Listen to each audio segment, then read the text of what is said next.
ایک گلشن سجا ہوا ہے. اللہ رب العزت حضرت مولانا محمد قاسم صاحب کی مسائل جمیلہ کو قبول فرمائے. کہو آمین. ان بہاروں میں اور اضافہ فرمائے. اور یہاں جتنے مدارس چل رہے ہیں اور یہاں اس مسجد میں جو درس و تدریس کا سلسلہ، بچیوں کا جامع عائشہ جہاں بچیاں دین کی تعلیم حاصل کر رہی ہیں، اس کے علاوہ اور بہت سے مدارس چل رہے ہیں، اللہ سب کی بہاروں میں اضافہ فرمائے. تو آمین. بولتے رہنا. میں ہر دفعہ جب آتا ہوں آپ کو ایک بات کہتا ہوں، پتہ نہیں آپ کو یاد ہے کہ نہیں. یاد ہے؟ نہیں یاد.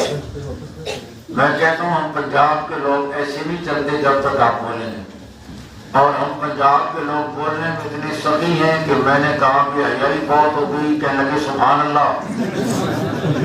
وہ جہاں نہیں بولنا ہوتا وہ وہاں بھی بولتے ہیں. آپ نے جہاں بولنا ہوتا ہے وہاں بھی چپ کر کے بیٹھے رہتے ہیں. زمین جو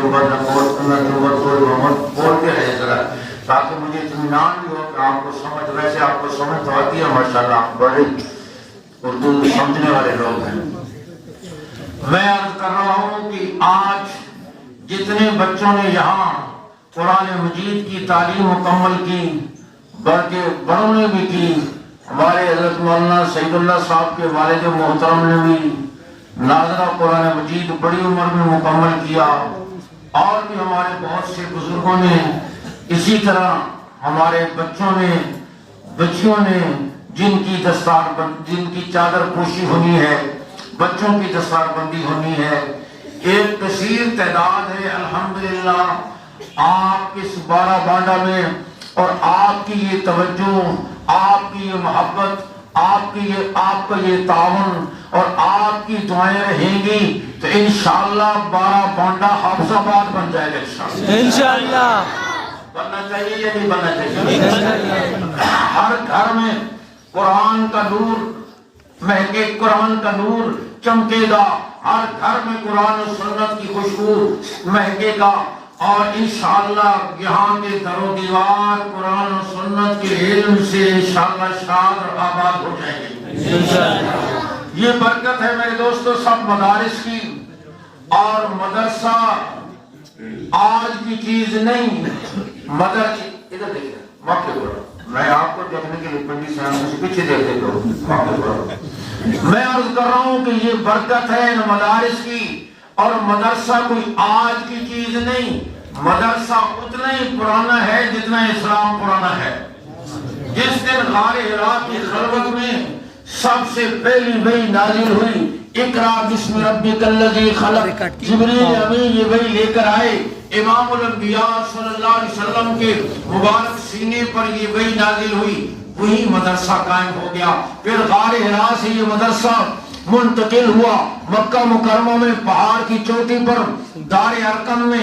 دار ارقم سے یہ مدرسہ منتقل ہوا مدینہ منورہ میں صفا کے چبوترے پر، جہاں میرے آقا پڑھانے والے ابو بکر عمر عثمان علی جیسے پڑھنے والے، طلحہ زبیر جیسے پڑھنے والے، ابی بن کعب جیسے پڑھنے والے، خالد بن ولید جیسے پڑھنے والے رضی اللہ تعالی اجمعین. اس کائنات میں حضور جیسا استاد کوئی نہیں آیا، صحابہ جیسا شاگرد کوئی نہیں آیا. سبحان اللہ. اس لیے کہ آپ کسی بہت بڑے قاری سے قرآن کیوں نہ پڑھیں، قرآن اس پر نازل تو نہیں ہوا، صحابہ نے ان سے قرآن پڑھا ہے جن پر قرآن نازل ہوا ہے. آپ کسی بہت بڑے شیخ الحدیث سے حدیث کیوں نہ پڑھیں، اس کی باتیں تو حدیث نہیں، صحابہ نے ان سے حدیث پڑھی ہے جن کے اپنے ارشادات حدیث ہیں. میں عرض کر رہا ہوں پھر آج کرۂ ارض پر، مشرق اور مغرب میں، عرب اور عجم میں، یورپ اور ایشیا میں، افریقہ اور آسٹریلیا میں، دنیا کے کسی کونے میں آج آپ کے بارہ بانڈا کا یہ مدرسہ اور یہاں کے جتنے مدرسے اور کرۂ ارض کے تمام مدرسے صفا کی اسی مدرسے کی شاخیں ہیں جو میرے آقا نے قائم فرمایا. سبحان اللہ. اس مدرسے کا تعلق براہ راست صفہ کے اس مدرسے سے ہے.